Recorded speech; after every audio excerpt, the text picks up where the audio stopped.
From Nebraska's trusted news source, this is Channel 8 News at 5. Coming up tonight, senators join striking Kellogg's workers in the fight for a fair solution. Also, there was a commotion at UNL's Fiji Fraternity House last night. It leads to an arrest, but first. And the booster vaccine's another opportunity and another tool that we can use to get back to the way that things should be.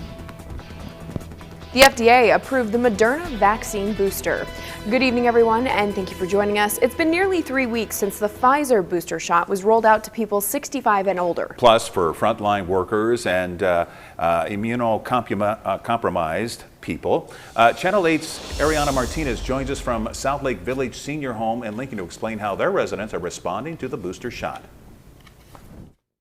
The COVID-19 booster shot rollout continues here in Lincoln, and specifically for the employees and residents here at South Lake Village, they'll be receiving their COVID-19 booster before the end of the month. Senior RX Pharmacy will be providing our vaccines and will be administering those vaccines or the booster vaccines to the residents on the 19th, and then the staff that are eligible will be able to get those on the 20th, the next day. So far, residents and staff have been receptive to the vaccines, with nearly all fully vaccinated. Staff is about 98% and residents are at 99% fully vaccinated. The booster vaccine's another opportunity and another tool that we can use to get back to the way that things should be, back to the way where family members are coming in every day, hugging and smiling and seeing each other's faces again and enjoying meals together. Those are the little things that mean so much to the folks that live here. It means the world to the family members, and that's what we're about. As soon as the Pfizer booster shot was available, people began making appointments here in Lincoln. It was very busy starting that Friday through that next week especially. Now that the FDA voted to authorize the Moderna booster, area pharmacies are preparing for another rush. So many of the retail community were getting the Moderna vaccination. So I expect to see a pretty heavy influx on the Moderna vaccination. If you're worried about side effects, whatever you experienced on the second vaccination, you probably can expect to experience on the third vaccination. Because vaccination is so high at South Lake, they are excited to have outdoor trick-or-treaters this Halloween. If the weather is on our side, we'll be able to have them sit outside so they can enjoy the trick-or-treaters walking by around the outside of the building. So that's what we're hopeful to see, and I know the residents are looking forward to it as well. Reporting in Lincoln, Ariana Martinez, Channel 8 News. All right, and digging into the data, that's what's on the agenda for vaccine advisors to the FDA. Today, they voted yes, recommending emergency authorization of a booster shot of Moderna's COVID-19 vaccine. All 19 FDA members voted unanimously on Moderna's application for a half-size booster of its vaccine for certain groups at least 6 months after the second dose. Tomorrow, Johnson & Johnson's booster will be up for vote. Now, if it does receive a recommendation, the company wants the FDA to decide who would get it and when. Also on Friday's agenda, consideration of mixing and matching shots. That's 9 different combinations that have been studied. The most important takeaways are 2 things. One is that all of these different 9 combinations are safe, as in there are no new or different side effects. So all of these appear to be safe. And then the second big takeaway is that all of these combinations induced a pretty strong, robust antibody response. Advisors aren't scheduled to vote on the issue just yet. Now, as for the Moderna and J&J boosters, if they both get yes votes, some experts think the CDC could make a recommendation in early November. All right, let's get to your first forecast with Chief Meteorologist John Dissauer. How's it going tonight on this, what is it, Thursday night? I've been off for a couple of days. What day is it? He's bragging. Thursday. Yes, it is Thursday evening. Right. It was a chilly morning this morning, so show of hands who turned the heat on this morning, because temperatures dropped down in the low to mid 30s across much of the area. Some frost reported. Officially down to 34 degrees in Lincoln. It is the coolest temperature we've had in the capital city since May, so a little over 5 months. But even cooler out to the west, down to 32 degrees this morning in Kearney. And take a look at some of the coldest temperatures I could find. Loop City down to 30 degrees. Minden and Ord Ford down to 31. Aurora and Greeley as well as Hastings all dropping to 33 degrees early this morning. This afternoon and now as we head towards the evening, temperatures ranging from the 50s to lower 60s. And we've got some clouds that have been moving in as we've gone through the afternoon. Now back out to the west, there are some very light showers that are trying to move through the Broken Bow area, also just to the east of North Platte. These are mainly just in the form of some light sprinkles or a very light shower, and that's about it. For the rest of this evening, we're going to keep skies relatively cloudy, 57 degrees by 8 o'clock, 53 degrees by 10. It's the clouds around tonight that will keep our temperatures from dropping back into the 30s. However, if you haven't had a frost just yet, there's a good chance you're probably going to see it coming this weekend. We'll take a closer look at that coming up in just a few minutes. All right, thank you, John. Kellogg's workers have been on strike for more than a week up in Omaha. Today, several Nebraska senators spoke out in solidarity of the picketing employees. We believe these men and women are not being treated fairly at this point, and Kellogg's should come to the table, compromise, and get these hardworking men and women of Kellogg's back to work. 17 state senators, including Omaha's Mike McDonald, wrote a letter to Kellogg's CEO expressing their desire to see the company and its employees reach a fair deal for both sides. We want to see a successful agreement, both sides to come back to the table and make sure these men and women of Kellogg's are being treated fairly and give them a chance to have a fair contract and get them back to work. That's the goal. McDonald explains one of the reasons that workers are on strike is because of a two-tiered system that threatens to impact employee benefits. We'll explain more on that and the labor strike in Omaha coming up in our newscast at 6 o'clock. We now know more about a wild night outside of the Fiji fraternity house at UNL. Police officers showed up around 10:15 last night on a report of a vandalism that was happening outside the Fiji house. We spoke to a witness who says he made the 911 call. We heard few kids shouting and cursing and banging on the different doors of the campus. And when we got to the front of the Nebraska Union, we saw them breaking a glass window of the door. So that's when I called the cops. Officers say a group of people started breaking windows and causing damage outside the Fiji house. They say at some point, people living in the house came out, and that's when a fight broke out. 3 suspects. 2 18-year-olds and a 17-year-old were arrested. The 3 who are not UNL students are facing charges ranging from having alcohol and drug paraphernalia to criminal mischief and to assaulting an officer.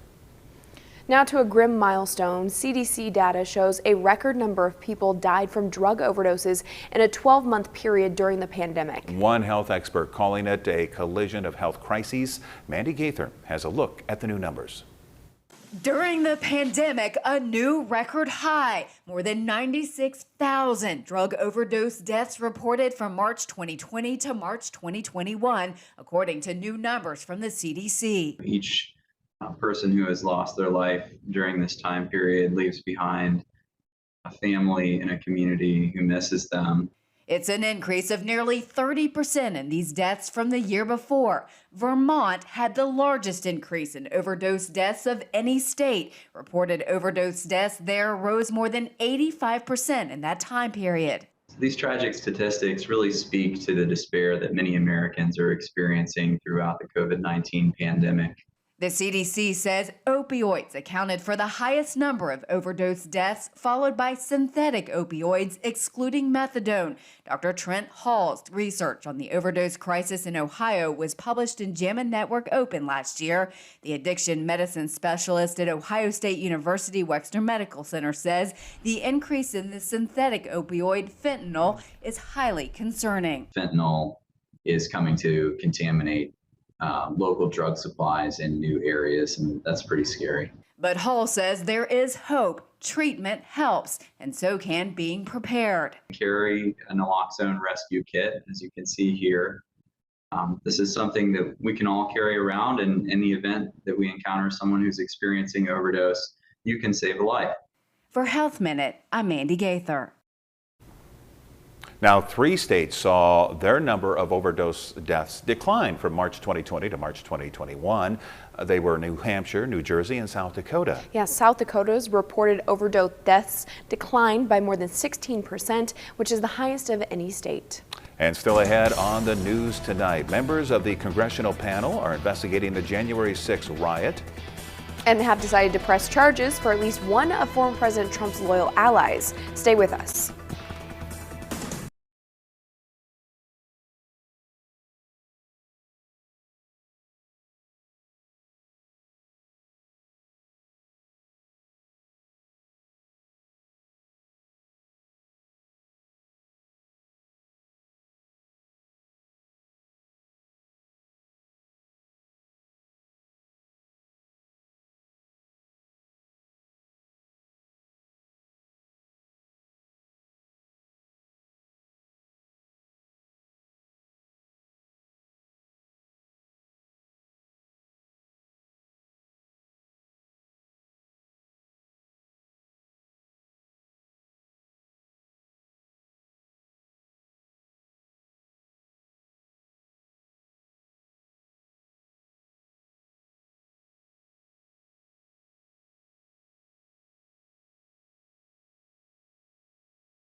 On Capitol Hill, a congressional committee is ramping up its investigation into the January 6th insurrection. Several of former President Trump's advisors refusing to testify in front of the committee, which could lead to criminal charges. Here's more from ABC's Elizabeth Schultze.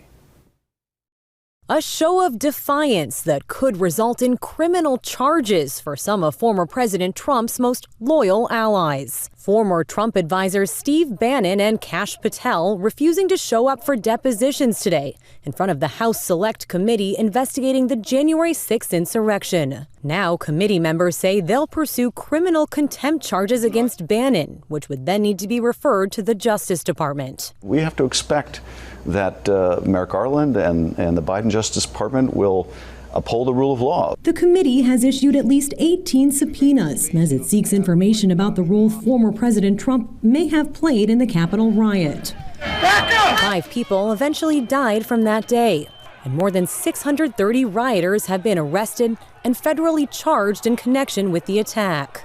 Yet the former president and some of his supporters are still trying to rewrite history.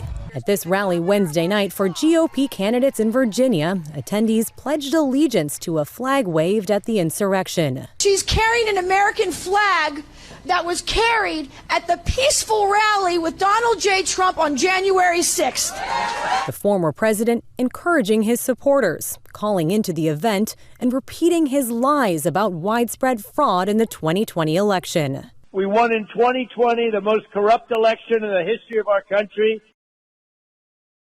Repeated audits of ballots across several states have found no evidence of widespread voter fraud and have confirmed President Biden's election win. Elizabeth Schultze, ABC News, Washington. We have an update now on a prominent South Carolina lawyer. Alex Murdaugh has been charged with stealing insurance settlements. Police say the money was meant to go to the sons of his late housekeeper. Murdaugh was arrested today at a drug rehab facility in Orlando, where his attorney says he's been since claiming he was shot in the head. A lawsuit filed by the housekeeper's sons say Murdaugh arranged for more than $4 million in insurance payments for the housekeeper's death, but never gave the money to the family. Now, your Storm Alert Team forecast with Chief Meteorologist John Dissauer. Sunny skies this morning, and as promised, we'd see clouds overspreading the areas we've gone through the afternoon, and that is definitely the case. Neat looking view right now from Honda of Lincoln as we look off to the south and west. You can see those clouds overspreading the region, mid to high level clouds at that, and we're going to keep those clouds around as we go through the overnight hours. Temperature wise today, we only made it up to 65 degrees in Lincoln, so quite a bit cooler than what we have been recently. And in fact, today snaps our record of consecutive days above normal. The streak ends at 18, which, by the way, also ties the longest streak of 2021, which was back in January. So we go into the book, or goes in the books today as being below normal with a high of only 65. And this morning we got down to 34 degrees at the airport. It's 63 right now in Beatrice, and much cooler as you head further to the west. It's only 50 degrees right now in Kearney. I mentioned this morning 34 degrees in Lincoln. It dropped to 35 degrees in Beatrice, as low as 33 in Aurora, 33 in Hastings, and 33 in Columbus. But even colder out towards Kearney, where it dropped to 32 degrees this morning. Radar right now is quiet across southeast Nebraska. We're getting some false returns showing up around the Omaha radar. But as we go back out to the west, you can see some light showers that are beginning to move eastward across the state. There will be a chance for a light shower or a few sprinkles later on tonight as this moves off to the east. And you'll see that on Stormcast as we take it through the evening, how this tries to move eastward. Keep in mind, we do have some dry air at the surface, so as some of that falls, it may evaporate before reaching the ground, but there could be a couple sprinkles out there, maybe bringing a few light showers into the Lancaster County area after midnight tonight, and then quickly moving off to the east. Notice by tomorrow morning, nothing at all to deal with that. But the clouds we have tonight will help keep our temperatures up just a little bit, so it's not going to be as cold as it got this morning. Temperatures this evening going to 62 degrees by 8 o'clock, 55 degrees by midnight. By tomorrow morning, lows will be into the middle 30s to lower 40s as opposed to this morning's 30 degrees to middle to upper 30s we had. Now, as we go throughout the day tomorrow, I think we'll see partly cloudy skies. There will be skies trying to start to clear as we head towards the afternoon and early evening. We may see a second wave of clouds moving through. The other thing you're going to notice tomorrow is the fact it's just going to be a cooler day. High temperatures are only going to be from the middle to upper 50s, maybe reaching lower 60s towards Beatrice of 61 and 60 in Fairbury. Winds tomorrow will be breezy. It's going to make it feel a little cooler than the actual air temperature. Winds will be sustained at 8 to 16 miles per hour to the northwest, but I think we could have some gusts at times to 25 miles per hour as we head towards the afternoon. And you can see that stormcast as we play this out by 5 o'clock, 20 to 25 mile per hour wind gusts possible. Then once the sun sets just before 7 o'clock, we should see the winds beginning to die back down. So for tomorrow night's game of the week, it's Pius versus Norris. We'll have clear skies. Unlike last Friday, this Friday, hot chocolate sales will probably be doing much better. 51 degrees by 8 o'clock, down to 48 degrees by 9, so make sure you bundle up heading up to games tomorrow evening. And by Saturday morning, it will be chilly. I think we're going to have a widespread frost with temperatures down to 34 degrees, but lots of sunshine as we go throughout the weekend. 65 Saturday afternoon, another cold morning Sunday morning with lows down into the 30s again. But Sunday afternoon, even warmer, highs back in the lower to mid 70s. We'll keep 70s around for Monday and Tuesday as well. A couple breezy days as another front passes through Tuesday into Wednesday. And then that will drop our temperatures a bit Wednesday afternoon with highs back into the 50s. And then as we head towards the end of next week, we'll see temperatures in the 60s. And then as we head towards next weekend, we can see a day of temperatures back into the 70s. Definitely a fall look right there on your 10-day. That's right. We're not completely cold just yet, but we've got some ups and downs going with this. All right. Thank you, John. Staying with weather, more on a tropical cyclone in Asia. At least 19 people have died in the Philippines. 13 others are missing from this. The cyclone hit the country with extensive flooding and destructive winds. Authorities say more than 90 homes were destroyed and another 300 were damaged. A large building fire in Taiwan resulted in 46 people killed and at least 41 others hurt. Many of the residents were elderly and had been living alone in those apartments. Fire extinguishers had been installed last month, but only 3 per floor, as the residents could not afford more of them. Officials believe the fire started on the ground floor, and they're not yet ruling out arson. The United States is officially rejoining the United Nations Human Rights Council. It happened today. You might remember it withdrew under President Trump 3 years ago. The U.S. says it plans to continue promoting women's rights, opposing religious intolerance, and violence against minority groups. A great day on Wall Street. The Dow climbing 535 points. NASDAQ also up big, 252 points. Here are your numbers. You're watching Channel 8, Nebraska's trusted news source.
As William Shatner rides high from his historic Star Trek, an impressive creation from a galaxy far, far away is set to, well, steal his thunder. Jeremy Roth has more in tonight's Take a Look at This.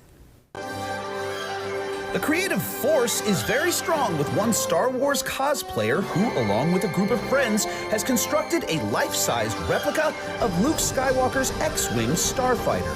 The cosplayer, who goes by just Ayel, documented the process on Instagram and says it took the group 3 months to build the ship before assembling it. The finished product cost $5,000, is 42 feet long, and even has a slot for homemade Skywalker sidekick R2-D2.